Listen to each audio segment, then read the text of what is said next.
working on some 4-link spacers, or trying to knock the 4 links out. I'm gonna change the bolts. I had the little lock washers, but I'm gonna change them to nylon nuts.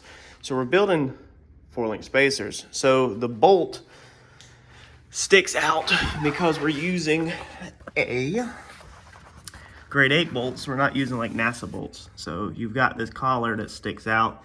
If we went over it in the other video, if you go down a size, well, I can't remember the length this was, but if you go down, you know, 1 length, then you end up with threads inside the hole, and that's not what you want because the wall are out.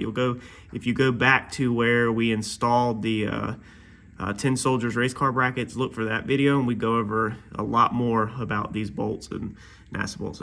Anyway, I'm making spacers, so we need about 6 washers stacked on the end right here, so that your that your nut will run up to it. So instead of doing, having 6 washers rolling all over the ground, or you're that guy at the racetrack who is, get up off the ground, who's out there like, hey, did y'all see that washer? Where did it roll to?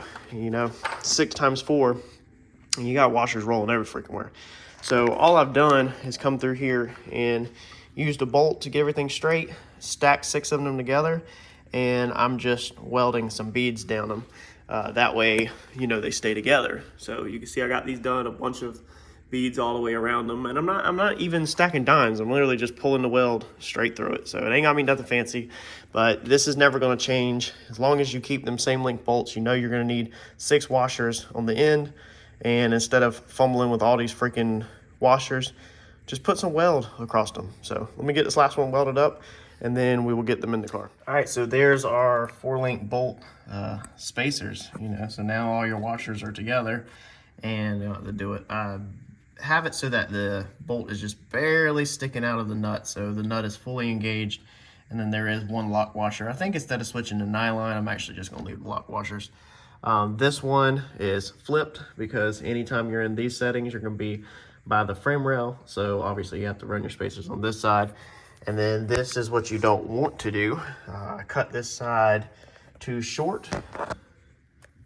So you can see that I don't have full engagement of the nut. So we're gonna replace these 2 over here. This was the first 2 that I did on this side. I did these 2 first, and I cut them too short. And then when I moved over here to this side, I made them a little longer, so that's perfect. As far as your other end on mine, all it took was 2 washers for 5/8 bolts. On my car, that is 1/2 inch, and that is 5/8. We went over that also whenever we installed these brackets. We went over why mine are different sizes.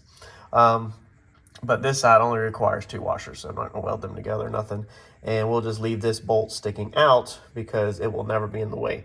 The only reason why we have to cut the bolts on this end is technically we didn't even have to cut the top bolts, honestly. They'll never be in the way of anything, but we have to cut these right here in case you have a setting within the frame rail. So they'll be too long if they're not cut. So I guess you could run the spacers on this side of the bolt and be perfectly fine. I didn't think about that until now, but the top ones technically could be at full length. So when I grab the 2 new long ones, maybe I'll switch them to the top and put the full threaded long ones in. I don't know.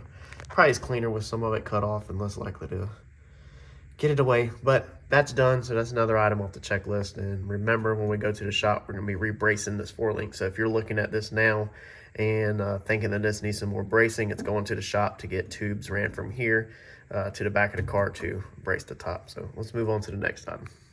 Well, it's like when you find out something, everything's going smooth and it's going too smooth. And I knew that this possibly was an issue. I just was hoping that it was not going to be. So I've got underneath the dash pulled back out where you can see the back side of the motor, because I think I said it in a previous video, is that when me and Mike pulled the transmission out, we went to clearance the mid plate, and he wanted just a certain area of the mid plate clearance where the crank signal sensor is. I wanted to clearance the whole thing, the same up to the edge of the transmission, so that the mid plate sat flush with the top of the transmission. I didn't want the mid plate hanging past the transmission. I had took notes on it and told myself that that whole side needed to be trimmed, but he didn't really want to do that because of weakening, less meat on the mid plate, which makes sense. The problem is at that time, I could not remember why I said to trim all of that. It just did not dawn on me at all. So I knew we had to get back there and plug in them sensors. You have on the passenger side of the Coyote, the stupid head temperature sensors or the head temp sensor is in the head at the top of the bell housing on the back of the motor, basically. Like it's facing the valley, but it's far back on the head as you can get. It makes no sense to me. Half tempted to plug it off, honestly, and move it. Go ahead and move it and let Chris just move that sensor, but probably shouldn't do that right now. So what we have to do, no matter what, is we have to tighten down that coolant head temperature sensor, or we are gonna have leaks all over the place in the valley of the engine. So it is a brand new sensor. I was not about to put no use sensors on there. But the problem is that the sensor is basically at an angle like this, and the mid plate is straight like the side of your TV screen over here. So the sensor runs in the side of your screen like that, and you can't get a socket on it. Like we barely got the plug in there, and I don't know why, just so much going on. It didn't dawn on me that sensor was not tightened down because you physically, you can't get it tightened with that mid plate right there. So that sucks. Transmission has to come back out. Drive shaft needed to come out anyway to, let's see here. Drive shaft needed to come out to torque the pinion nut on the rear end, but now the whole entire transmission has to come out so that we can fix the mid plate and tighten that sensor down, and then just to put it all back together. So to take the transmission out, mid plate out, you gotta take the starter out. So I guess we just went backwards pretty decent amount. So yeah, I was going to hook the starter up, but I had been kind of waiting because I knew that was a possibility, and now that it's kind of set in, reality has set in, I guess it is as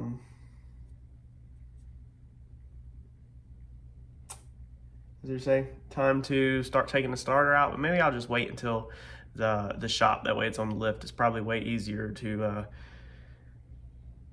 take that stuff apart. So I'm gonna have to take that one primary out to get that starter out, to get the mid plate out. Half tempted to try to pull the mid plate with it bolted to the transmission, but then I don't know. I'm just thinking out loud. Anyways, so it's a huge setback because I was gonna put the seat in, I was gonna put a lower dash in, I was gonna button up the access panel under the firewall, but all of that I don't think should be done right now. I think that should all be left out in case we need to get up inside of there. So guess we're gonna leave this alone. We're gonna leave all this tore apart. I'll show you what it looks like in case you're new to the channel real fast. And then it's kind of depressing, kind of makes you just want to go inside, but I guess I will move on to seeing what else needs to be done. I know I got some lines to move over there on the other side. So let me flip the camera around in case you're new and I'll show you what we got. So on this car, I have took and cut the firewall out to make an access panel. So we have a bolt-in access panel that goes right here, and then that needs a cover, and I still have to do this centerpiece too. Maybe if anything, maybe I'll work on getting that centerpiece all nut certed, because that stuff's a pain in the butt up in there. That's the type of stuff you need to do before you have the dash or anything in there. But even with this piece right here, so the issue, I can't really reach up in here and show y'all, but this is your crossover. So this is the MMR crossover, cross from one end to the other. You have that hose right there that I've unscrewed off of there to try to get my fingers back there. That sensor is like right there, and it is angled this way. So it goes in weirdly like this, and so your mid plate's like this. So it just doesn't work. You can't see the mid plate because of all of this in the way. So I've half tempted, thought about just coming in here and going ahead and cutting all this out, but I can feel it that it's just not going to be an advantage to anything, even if I do cut up, cut over, and cut this all out and just go out there to the Maverick, cut that firewall out, build one giant access panel. Is still not going to fix the fact that the mid plate right behind here is not clearance to get to that sensor. So it's kind of a combination of the crossover makes it a pain and the mid plate. So the mid plate and the crossover together make it plain. I kind of regret doing the crossover, but the Coyotes do have heating issues in the back of the heads on some of them. On the back cylinders, not proper flow, so this helps crossover coolant to fix that issue. So I wanted to do it to try to be, you know, preventative maintenance. But I mean, at least you can sit here in the car and see everything. You just still can't quite get to freaking everything. So on to the next thing we go, I guess. It's just so frustrating, y'all, because it's just like I just feel like I'm so close there. Like, so many people want to see it hit the track, but like my list in the phone to do is like you flick it one time. Like it's a list. And I mean, I've been coming through that list here on the board at the house, but that's just house stuff. There's a whole nother list of stuff that has to be done at the shop that involves welding and pulling stuff out, you know, that's just not practical to do here. And it's just, man, it is, I feel like throwing in the towel this afternoon because it is super, super frustrating. But yeah, sometimes your back's just against the wall and there's no choice but to go back and pull the transmission back out to fix something that you missed. This time I promise you I will check my notes and make sure that I don't leave nothing behind.